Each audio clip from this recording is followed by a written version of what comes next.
Hello, my peeps. It is Erin Deal, your girl, and I am so happy you are turning into today's episode of Workday Playdate, where we bring the play to your day and help you lead with a little more joy, courage, and yes. And now, this month, if you've been keeping up, you know we are celebrating the mighty, magical powers of introverted leaders. That is right. The ones who don't always speak up first or loudest, but when they do, you better listen up. So whether you're a self-proclaimed extrovert like myself, or you are a fellow quiet storm, I want you to know that I see you. And today we are flipping the script on leadership to help you bring out the absolute best in your quieter teammates. Because let's be real, when we lead with energy that only rewards the loudest voice in the room, we miss out on some of the biggest, boldest, most brilliant ideas. So let's first talk about something that doesn't get talked enough about in leadership: self-care for your team. We often think self-care is about bubble baths or turning off Slack, and sure, those things help, but for leaders, real self-care means slowing down long enough to notice your people, especially the ones who aren't jumping into every brainstorm or flooding your inbox with ideas. You know the ones observing, the ones listening, the ones processing, and honestly, probably carrying half the weight of the team behind the scenes. But we miss them, not because we don't care, but because we're moving too fast, so fast. We're chasing deadlines, we're managing meetings, and we're trying to keep everyone on board. And let's be honest, y'all, sometimes we lead in the way that we want to be led, and we forget that other styles exist. So today we are going to change that. So to all my quiet teammates tuning in, or the leaders who were the quiet kid growing up, I see you. To the ones who process before they speak, who hear everything even when they say nothing, who write killer recaps, but duck out of the happy hour first, I got you. And for the leaders out there who want to do better, for real, practical ways to help those teammates shine, I got you too. So let's get into it, my peeps. Today, I'm going to give you 5 improv leadership tips to bring out the best in your quiet teammates, backed by research, real world application. I said real word, not real word. Real world application and a whole lot of heart. So here we are, your 5 improv leadership tips. Drum roll, please. Here we go. Number 1. The number 1 improv leadership tip to help bring out the best in your quiet teammates, my friends, is to yes and their ideas in private. So when an introvert shares something in a meeting or even just in passing, it's usually been very well thought out. But if we only validate the loud ideas in public, we miss the chance to affirm quieter brilliance. Here's what to do. I want you to take our improv principle. Again, we didn't create this principle. It just exists of yes and I want you to apply it privately. So here's how this works. Let's say you saw Susan. Now, again, when I use the example of Susan, please know I'm not talking about a specific Susan. It's just the name I always use for my examples. And by the way, I love to say it like this, Susan.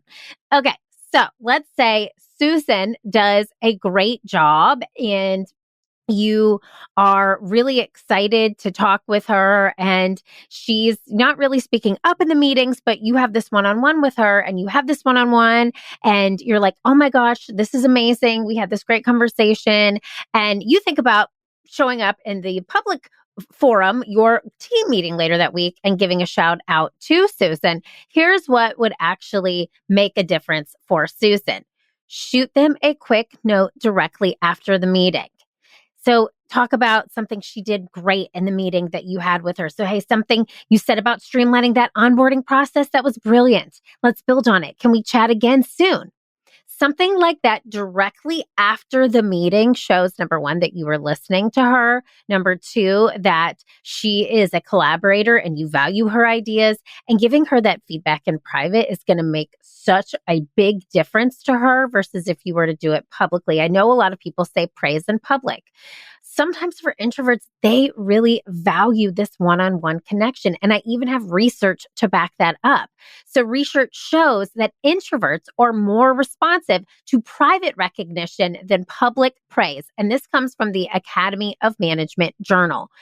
They shine brighter when they don't feel on display. So make sure your number one leadership tip for leading our quieter teammates is to yes and their ideas in private. All right, let's get to number two. Number two, create pause points in meetings. So if you've ever asked a question in a team meeting and you've been received with silence, you felt that? That doesn't mean people aren't engaged. It just might mean that your introverts are still processing. So try this instead. After you ask a question, then say, hey, team, let's take about 30 seconds of silence before we share. Let's have some time to think. And then in 30 seconds, we'll share ideas. This right there gives introverts a moment of breath, a moment of pause. It allows them to catch up and to make their points in their mind first validated so that then they can share to the greater group. This is actually a service to every single person on your team. I know as an extrovert, I'm always like, oh, boom, let me share an idea. And it's not fully formulated. So then I just end up talking longer than anyone wants to hear me talk. Giving this pause allows everyone to take a beat, to reflect, to analyze what's being said, to come up with a solution, and then share it in a really meaningful way. And I want to give you research to back that up, y'all. Harvard Business Review says that up to 50% of the workforce identifies as introverted. That's half of the people on your team, half of the people in your offices. And they are more likely to contribute when they are given space to think. Now, let me just say this. On the improv stage, we honor silence. It's where clarity, it's where creativity, it's where courage grows. So if you're ever watching a really good improv show and you see the improvisers take a beat and sort of just look at each other and stare and make this great connection with their eyes, which draws you, the audience, in even more, what they're actually doing is building the momentum of the scene with that silence. But in the back of their mind, they're thinking, where do I want to take this? What's my next move? And then they share a next line, which then moves the scene forward. So pausing is actually a great thing, the great pause. So number two, create pause points in meetings to help our quieter teammates.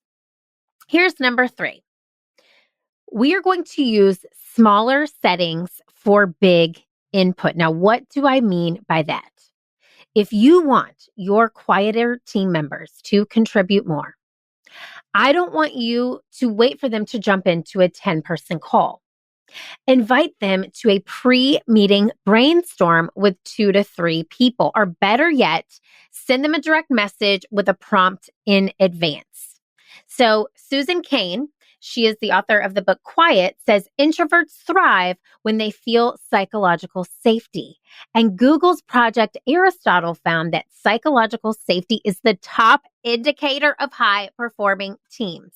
I just did this really the other day with a member of my team, Jenna, who a lot of you know if you have called into the Improve It office. Jenna is a self-proclaimed introvert, and we had a huge meeting with one of our favorite clients who we've worked with for the past few years. And it's a huge, huge event, huge summit that we're putting together. And there was a lot at stake for this call. So I said, hey, let's jump on about 5 to 10 minutes early. Let's talk through our game plan and brainstorm some ideas together. We did that. Christy and our team also jumped in, and she's also an introvert, which I know we've talked about here on this show. And so the three of us talking through those talking points made such an impact when we actually got to the real meeting, because we were all on the same page. Everybody had a chance to share ideas so that when we got to the actual conversation, it could flow, it was streamlined, and we got a lot accomplished in that hour. So let me say this too. Small group scenes in improv are where players take creative risks. So take your ideas backstage before you hit the big stage. And what I mean by that is we practice as improvisers in small scenes all the time. So we do 2-person scenes. Sometimes we do a 1-person scene, 3-person scenes, so that if you're on stage with a group or an ensemble, you can get some more reps out with that small group and take risks. So when you come together with a larger group, you've taken those risks. You've had a lot of opportunities to do so. You've gotten some reps in, and then we go on that big stage and we show up together as a full ensemble and hit it in front of an audience. And it just allows us to feel more cohesive. So put in those ideas backstage before you hit the big stage. All right, here is number 4. I want you to give your quieter teammates roles that match their strengths, then spotlight them. So here's what I mean. Introverts aren't always going to volunteer for the microphone, but they will quietly run your operations. They will build the system. They will analyze the data, and then they will crush it. So give them roles that align with that brilliance, then use your platform to shout them out. Gallup, this is your data, the people who learn with their head, not their heart. Let me give you the hard, cold facts. Gallup says when employees use their strengths daily, performance increases by 7 to 23%. So when you're working in that strength zone, which there's like tons of books on working within our creative genius, right? You are actually allowing people to thrive, and their performance, therefore, will thrive as well.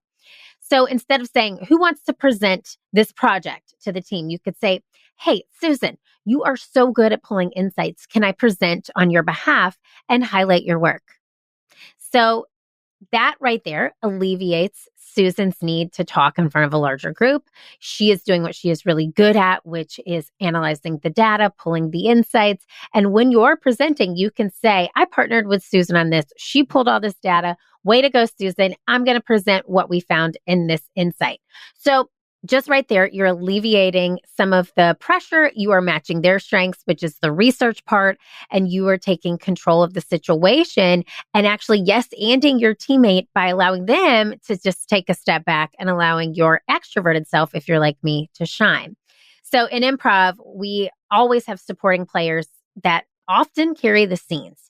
They're not the flashy players, but they're foundational to moving scenes forward.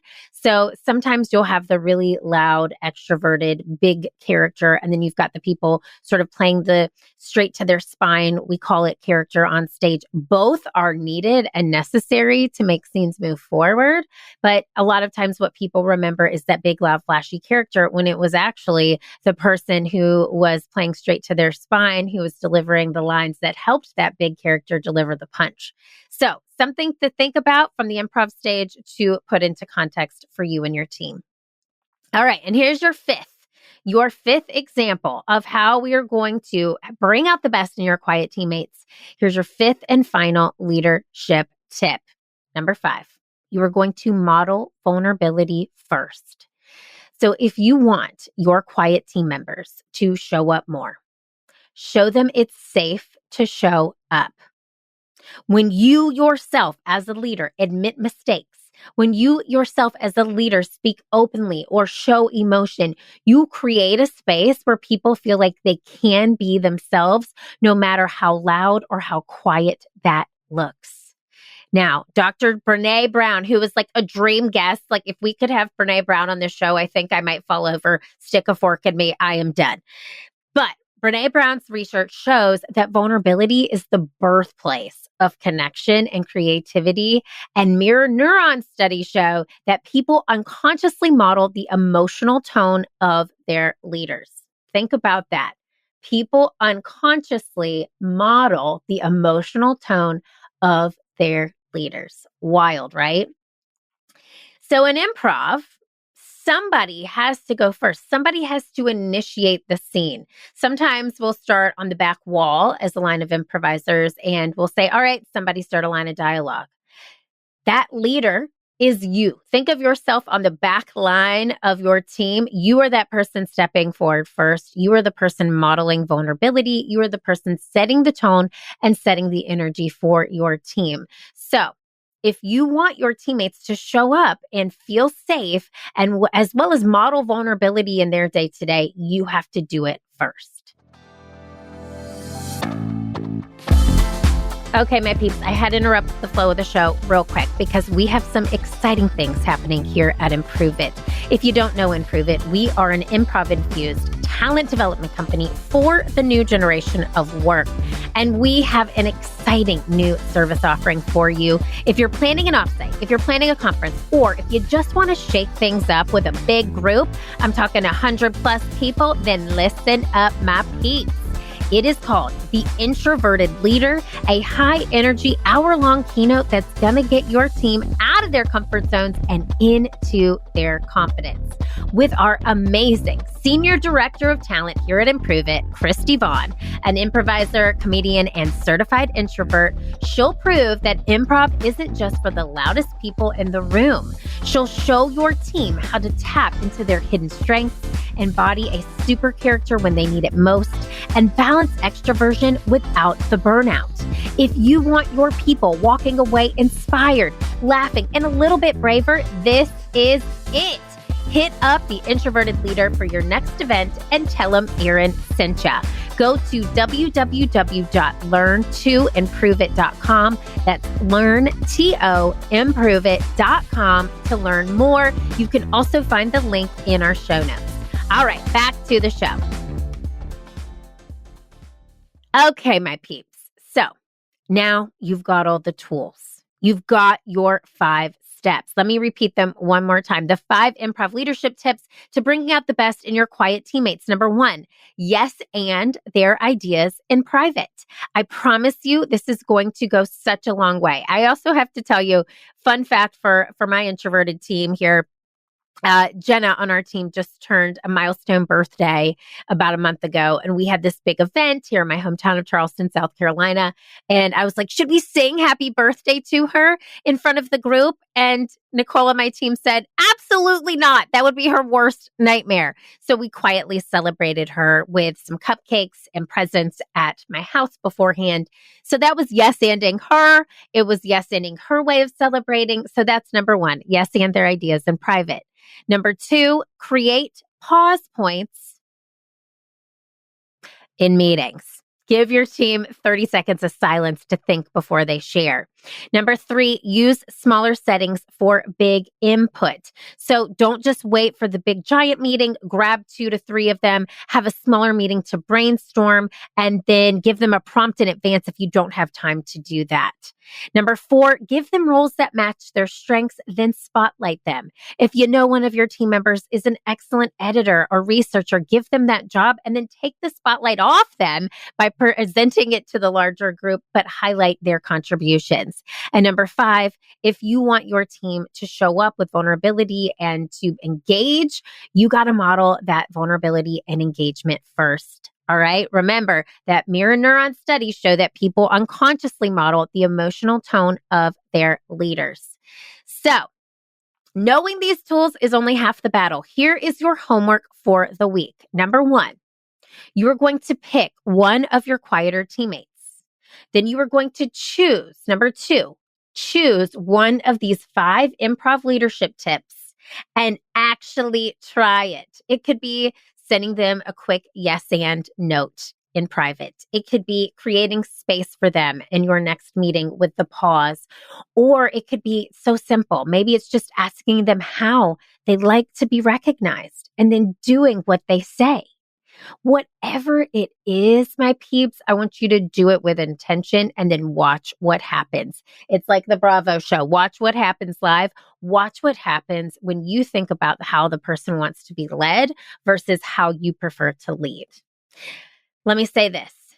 Great leaders don't just see potential, they draw it out. So that is it for today's Workday Playdate episode. If this episode helped you, I would absolutely love for you to drop a comment in iTunes or Spotify, write a 5-star review, and tell us what you liked about today's show. It means the world to us. Literally, when you leave us a 5-star review, a tiny team of humans does a happy dance. So I want you to make sure you do that. And then also don't forget to subscribe so you never miss a chance to lead with laughter, empathy, and improv. Until next time, you know what I'm going to say. Keep failing, keep improving, and remember that every workday is a play date waiting to happen. Now go out there, bring some joy to your day, and I'll see you soon.